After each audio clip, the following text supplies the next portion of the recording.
ગુજરાત પર 21મી જુલાઈથી વરસાદી માહોલ જામશે। દક્ષિણ ગુજરાત, મધ્ય ગુજરાત અને સૌરાષ્ટ્રમાં જામશે મેઘમલ્હાર। એક મજબૂત મોન્સૂન ટ્રફ દેખાઈ રહ્યું છે ગુજરાતની નીચે દક્ષિણ બાજુએ અને એ ઉપર તરફ વધી રહ્યું છે। એ જે સિસ્ટમ છે મજબૂત બની રહી છે। સમગ્ર દક્ષિણ સૌરાષ્ટ્ર, પશ્ચિમ સૌરાષ્ટ્રમાં સારો વરસાદ લાવી શકે। 70 થી 75% ગુજરાત છે એને આ વરસાદી સિસ્ટમે આવરી લીધું છે, જે નીચેથી આ ઉપરની તરફ ગતિ કરી રહી છે। દક્ષિણ ગુજરાતમાં તમે જુઓ, વાપીથી સુરત આખો વરસાદી માહોલ છે। 25મીએ જોઈએ તો આ સિસ્ટમ અતિ મજબૂત બનીને સૌરાષ્ટ્રના ઉત્તરી ભાગમાં અને ધોધમાર બારે મેઘ ખાંગા થાય એ પ્રકારની સ્થિતિ સર્જાય।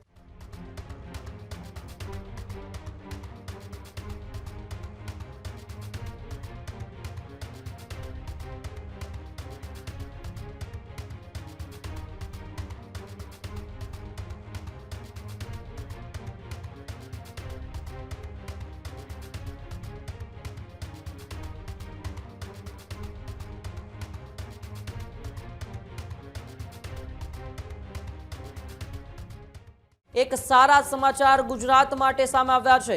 જી હા, વરસાદની રાહ જોતા ગુજરાતના ખેડૂતો માટે એક સારા સમાચાર સામે આવ્યા છે, જેમાં સ્કાયમેટ વેધરના તાજા રિપોર્ટથી વરસાદની આશા છે તે જાગી છે। ગુજરાત પર 21મી જુલાઈથી વરસાદી માહોલ જામશે। 22, 23 અને 24 જુલાઈએ ગુજરાતમાં જામશે મેઘમલ્હાર। દક્ષિણ ગુજરાત, મધ્ય ગુજરાત અને સૌરાષ્ટ્રમાં જામશે મેઘમલ્હાર। ત્યારે 25, 26 જુલાઈએ ગુજરાતમાં જોરદાર મેઘરાજાની જમાવટ થશે તેવી શક્યતા છે। સ્કાયમેટ વેધરના ફોરકાસ્ટમાં સારા વરસાદનું અનુમાન લગાવવામાં આવ્યું છે। 21મી થી 26મી જુલાઈ સુધી સારા વરસાદનું પણ અનુમાન કરવામાં આવ્યું છે। windy.com મુજબ 21મી થી સામાન્ય વરસાદનું અનુમાન લગાવવામાં આવ્યું છે। ત્યારે ગુજરાતમાં વરસાદની રાહ એ પહેલો રાઉન્ડ, જેમાં 8 દિવસ સુધી ગુજરાતના અનેક વિસ્તારોને મેઘરાજાએ ધમરોડ્યા હતા, પરંતુ હવે સૌ લોકો રાહ જોઈ રહ્યા છે કે વરસાદનો બીજો રાઉન્ડ ક્યારે આવશે, કારણ કે ખેડૂતોએ પોતાના પાકની વાવણી કરી દીધી છે।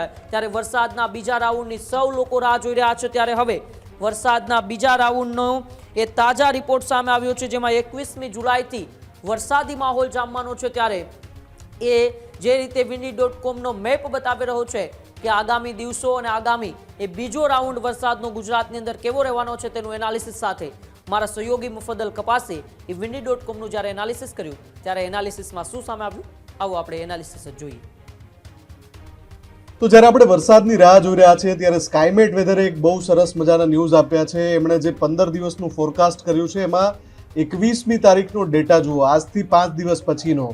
એક મજબૂત મોન્સૂન ટ્રફ દેખાઈ રહ્યું છે ગુજરાતની નીચે દક્ષિણ બાજુએ અને એ ઉપર તરફ વધી રહ્યું છે। અને તમે જુઓ તો ઘણા બધા વિસ્તારોમાં વરસાદી માહોલ સર્જાય 21મીએ એ પ્રકારના સંકેત અહીંયા મળી રહ્યા છે અને એ આગામી 2-3 દિવસમાં બદલાઈ પણ શકે છે। આ ફોરકાસ્ટને આપણે 3 દિવસ પછી 17, 18 તારીખે જોઈશું, 19 તારીખે, તો એ બદલાયેલું પણ જોવા મળી શકે છે, વધારે સારી સ્થિતિ પણ બની શકે છે।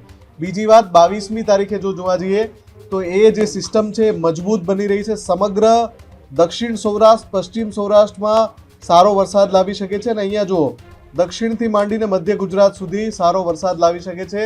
રેનફોલનું ફોરકાસ્ટ છે, સ્કાયમેટ વેધરનો આ મેપ છે, 22મી જુલાઈનો આ નકશો છે અને અહીંયા સરસ સંકેતો દેખાઈ રહ્યા છે, સારા વરસાદના સંકેતો દેખાઈ રહ્યા છે। 23મી જુલાઈએ આ જે મોન્સૂન ટ્રફ છે વધારે મજબૂત થતું દેખાય છે અને લગભગ અડધું પોણું ગુજરાત એણે કવર કરી લીધું છે। એમાં દક્ષિણ ગુજરાતની સાથે દક્ષિણ સૌરાષ્ટ્ર, પશ્ચિમ સૌરાષ્ટ્ર અને મધ્ય ગુજરાત સુધી અને ઉત્તર ગુજરાતમાં પણ વરસાદ દેખાઈ રહ્યો છે આ સિસ્ટમની અંદર। અને 24મીએ જો જોઈએ તો લગભગ 70 થી 75% ગુજરાત છે એને આ વરસાદી સિસ્ટમે આવરી લીધું છે, જે નીચેથી આ ઉપરની તરફ ગતિ કરી રહી છે। 24 જુલાઈનું આ ફોરકાસ્ટ છે અને એમાં સ્પષ્ટ દેખાય છે કે વરસાદ 24મીએ, 23 અને 24મીએ સારો પડી શકે છે આખા ગુજરાતમાં। જે કચ્છના ઘણા બધા વિસ્તાર છે, ઉત્તર ગુજરાતના છે અને ઉત્તર સૌરાષ્ટ્રના વિસ્તારો છે, ત્યાં પણ સારો વરસાદ દેખાઈ રહ્યો છે। 25મીએ જોઈએ તો આ સિસ્ટમ અતિ મજબૂત બનીને સૌરાષ્ટ્રના ઉત્તરી ભાગમાં અને મધ્ય ગુજરાતમાં ખૂબ સારો વરસાદ, ઉત્તર ગુજરાતમાં ખૂબ સારો વરસાદ લાવે, દક્ષિણ ગુજરાતમાં ધોધમાર બારે મેઘ ખાંગા થાય એ પ્રકારની સ્થિતિ સર્જાય આ તસવીરો જે હું આપને બતાવી રહ્યો છું 24 થી 48 કલાક પહેલા આવું કશું જ નહોતું 15 દિવસના ફોરકાસ્ટમાં. એટલે કે દર 24 કલાકે આખી સિસ્ટમ અપડેટ થઈ જાય છે. 16મી જુલાઈએ આપણે આ જોઈ રહ્યા છે, 17મીએ જોઈશું તો ચિત્ર વધારે અલગ હશે, પણ 16મી જુલાઈએ 25મી જુલાઈનું અનુમાન જોરદાર અહીંયા દેખાઈ રહ્યું છે, ધોધમાર તૂટી પડે એ પ્રકારનું દેખાઈ રહ્યું છે.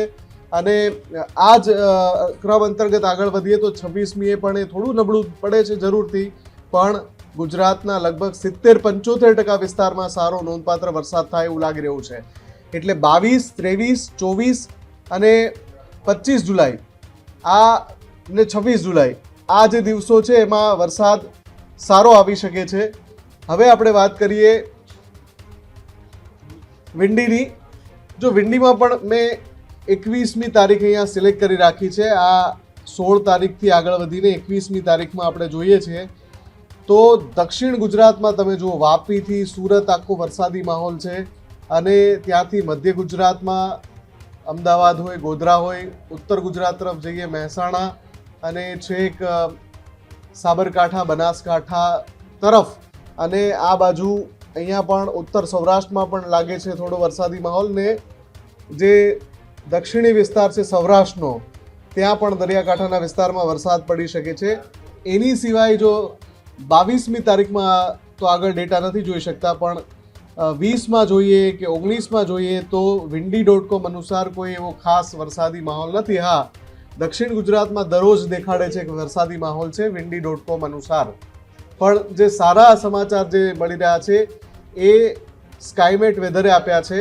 આ 18મી તારીખનું અનુમાન છે, આમાં પણ કશું નથી. 19માં પણ ઠીકઠાક છે.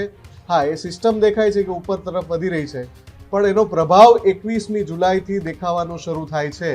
એટલે જો આપણે 16મી જુલાઈએ છે તો હવે 3-4 દિવસ રાહ જોવી પડશે. અને એવું પણ બની શકે કે 48 કલાક પછી ચિત્ર આખું બદલાઈ ગયું હોય અને 20મી જુલાઈએ જ વરસાદ જોરદાર વરસવા લાગે. પણ જે સિસ્ટમની આપણે વાત કરી રહ્યા હતા કે 21, 22 કે 23 આસપાસ આવશે, સ્કાયમેટ વેધર અનુસાર એ સિસ્ટમ આવી રહી છે, વરસાદ લાવશે એવી આશા પ્રબળ બની છે. ખેડૂત ભાઈઓ છે ખેતરમાં ડ્રોન ઉડાવતા હોય છે ત્યારે આપણે એક પ્રશ્ન સતાવતો હોય છે કે જે આપણે અત્યાર સુધી જીપીએસ ટેકનોલોજીવાળા ડ્રોન વાપર્યા છે, જેથી કરીને મોબાઈલ ટાવર છે અથવા તો હાઈ ટેન્શન લાઇન પસાર થતી હોય, કોઈ વૃક્ષો હોય, ત્યારે જે જીપીએસ ટેકનોલોજીવાળા ડ્રોન છે એમાં ટકરાય અને ટ્રેસ થાય છે. પણ એગ્રીવન લાવ્યું છે GNSS ટેકનોલોજી ડ્રોન, જેથી કરીને એ ડ્રોન છે એ કોઈ જગ્યાએ ટકરાય નહીં, પોતાની રીતે જ ડિસિઝન લે છે અને મૂવ થઈ જાય છે. જેથી કરીને GNSS ટેકનોલોજી ડ્રોન છે એ વાપરવાનો આગ્રહ રાખો. હજુ સુધી તમે અમારી ચેનલને સબસ્ક્રાઇબ નથી કરી તો અત્યારે જ ન્યૂઝરૂમ ગુજરાતને સબસ્ક્રાઇબ કરો, ફેસબુક અને ઇન્સ્ટાગ્રામ પર ફોલો કરો.